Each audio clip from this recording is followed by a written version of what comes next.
Hello guys, ഇതാണ് കേട്ടോ second sale furniture mart.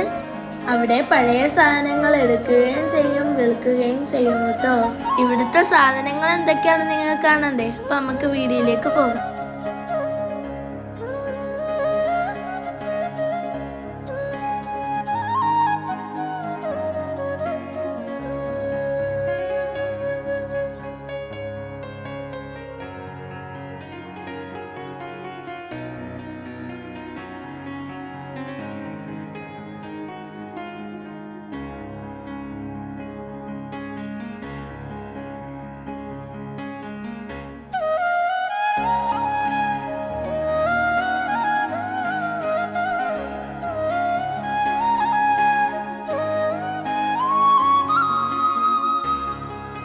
Video ഇഷ്ടപ്പെട്ടാൽ ലൈക്ക് ചെയ്യുക, ഷെയർ ചെയ്യുക, സബ്സ്ക്രൈബ് ചെയ്യുക. ബൈ.